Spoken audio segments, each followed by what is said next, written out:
Hello and welcome to our band instruction video.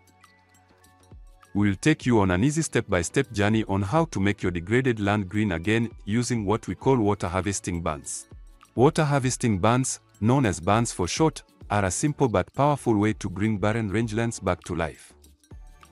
At Just Dig It, we have been restoring landscapes with bunds for over a decade. How? Well, made only of soil, these simple half-moon shapes capture rainwater runoff that would otherwise be wasted. Grass and plants then benefit from this retained water in the bunds and grow back far quicker than on bare ground. In just a few rainy seasons, dry wastelands can be completely regreened again. We would like to share with you the amazing story of how rural communities are turning their dry and degraded rangelands green again. Let's learn how to make bunds and restore your land together. With climate change making rainfall less frequent and predictable in many parts of Africa, landscapes that were once lush are now turning brown and barren, affecting the livelihoods of millions of pastoralists and farmers every year. When it does eventually rain in these rural landscapes, the now hard surface makes it difficult for the water to soak into the ground, but instead flows off into streams, taking the more fertile topsoil with it, or dries up under the hot sun. Gullies start to form that get wider and deeper every time it rains. With little water left for grass to grow, dust storms become more frequent and erosion worsens each year. Just Dig It has introduced bunds that capture rainwater and can restore shallow sloped landscapes after just a few rain seasons. In rows that are 9 meters apart, bunds are 6 meters wide and have 6 meters of bare land between them. Every row of bunds is made so that each bund falls below a gap in the row above in a staggered fashion and not directly below another bund. These empty spaces collect the water and feed it to the bund below. Many staggered rows of bunds like this need to be dug across the sloped landscape to ensure successful restoration. Inside the bunds, perennial grass seeds are sown, which return and flourish every year. They help spread the green from within to between the bunds as well. Generally, bunds only need to be dug once, as after that the vegetation takes over and does the rest. Let's zoom in on how the bunds are exactly designed, measured, and spaced. The first step is to learn how to use a line level to measure the slope of the landscape. It's an important instrument as is also needed to lay out the contour lines which the bunds will follow. All that is needed to make it is a measuring tape, a pencil, a spirit level with hooks, a length of string, and pieces of timber. 3 people should be involved in this step for easiest implementation. Start by cutting 2 poles or pieces of thin timber to a length of 140 centimeters for each. Mark each pole at 10 centimeter intervals from the base. Write 10, 20, 30, 40, and so on both poles up to 120 centimeters. Next, take a piece of string and measure it to be exactly 10 meters. Then tie a knot at 5 meters in the middle of the string. Now tie the string to both poles at the 120 centimeter notch. Person A and person B stand 10 meters apart until the string between the poles is pulled tight. Person C can now hang the spirit level at the 5-meter knot. The line level is now ready for use. This simple line level tool allows you to measure slopes and lay out contours with ease. Hopefully in this next step you will learn how to measure the slope of the land. A slope of between 1% and 3% is suitable for water harvesting bunds. Again, 3 people will be needed to measure the slope using the line level that you learned how to make previously. Person A holds their downslope pole with a string at the 120 centimeters mark. Person B then moves upslope until the 10-meter string is tight. Person C then places the spirit level at 5 meters, the midpoint of the string.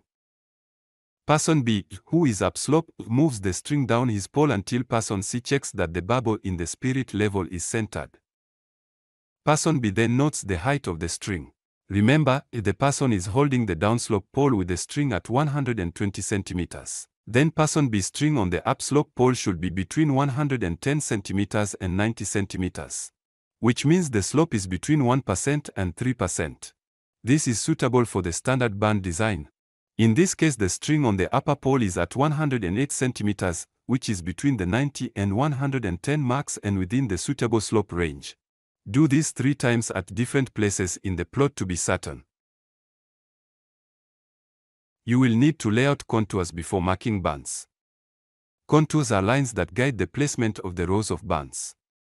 Again, the line level is used, but this time with a 6-meter string. The contours will be 9 meters apart because that's the distance between each row of bands. You will start at the top left corner of the plot. This is where you will make your first contour. 2 people stretch their poles with a 6-meter string attached at the 120 centimeter mark on each pole. A peg or branch is then driven into the ground where person A is standing. Person B then moves across the slope until the string is stretched tight. Person C hooks the line level on the center of the string at the 3-meter marking. Person B then moves up and down the slope until person C notices that the bubble in the spirit level is centered. That means the 2 poles are on the contour at the same height elevation. A peg is driven into the ground at the position of person B. Person A then moves across to the peg where person B has just been, and person B moves further across the slope. Person B moves up and down the slope again until the bubble in the spirit level is centered. Person C gives the thumbs up to notify the others that it is level. Another peg is driven into the ground here. Repeat this until you reach the end of your field. There will be a series of pegs across the field and that makes up the contour. But you will need to trace out the contour line on the ground. You may need to smoothen the contour line if there are zigzags and bends. Watch out for trees or gullies. Measure right up to the obstacle, then keep going on the other side. Now you will start to mark the second contour. The spacing between the contour lines is 9 meters. The team can return to the start of the plot, but it's easier to work their way back from the end of the field measuring as they go.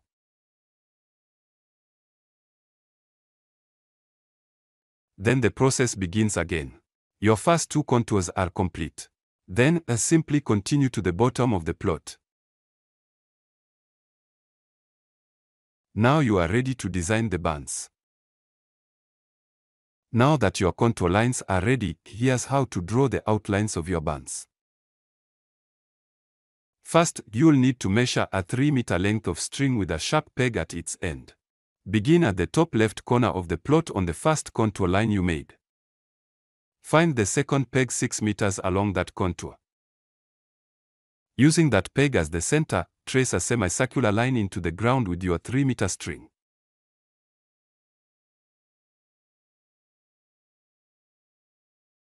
You start and finish on the contour line. Now measure 12 meters from the center of the first semicircle to the peg that marks the center of the second. Trace another band. You will now have 2 semicircular bands marked out. Complete the first contour line, drawing bands 12 meters from center to center. After the first line is complete, you begin to draw bands on the second contour line. Then work your way back from the end of the field again, sketching out band lines as they go. Make sure the bands in the second line are staggered, meaning that each band in the second line is positioned exactly below a gap in the line above. Because they are staggered, the bands will catch any water flowing from the ones above. Your bands are now marked out, ready to be constructed in time for capturing the rains. Each semicircular band is made by hand, and usually involves the whole community taking part to ensure as many are made as possible in the shortest amount of time. With the semicircles already marked out, take a djembe or hoe and dig out the soil evenly from the inside. Piling it up on the edges of the semicircular shape you have marked out forms a ridge around the semicircle. The tips, marked by pegs or branches, of each band touch the contour line that you laid out before.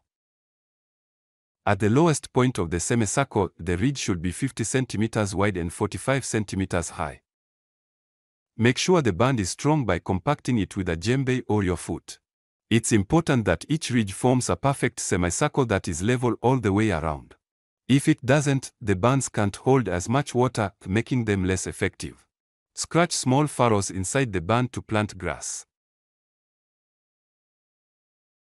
Then sow the seed. Use perennial grass seeds that are indigenous to the area. For example, Maasai love grass. Most grass varieties just need a handful in each furrow to grow well. Cover the seed over with a bit of soil.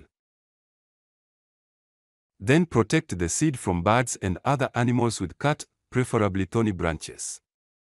So that's the job done. Your barns are ready for rainwater retention. When the very first showers fall, the regreening begins. The barns hold the water that falls on the land as well as catch runoff that flows in from outside the site.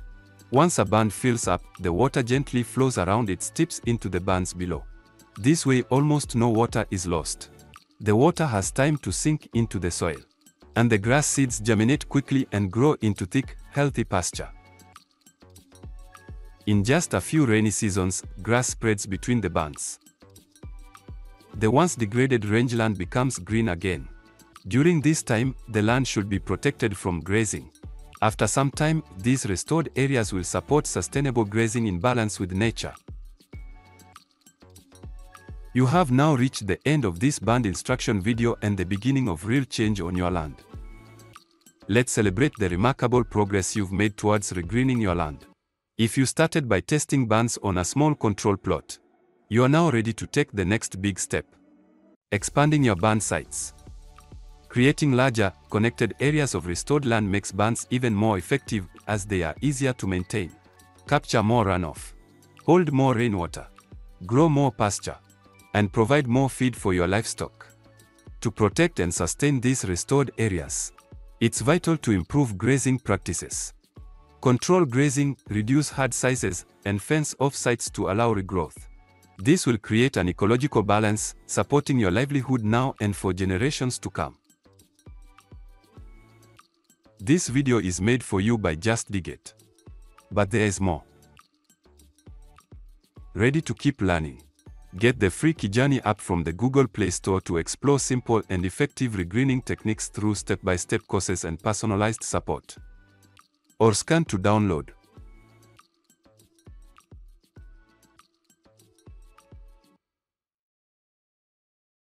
Need help choosing the best regreening method for your land?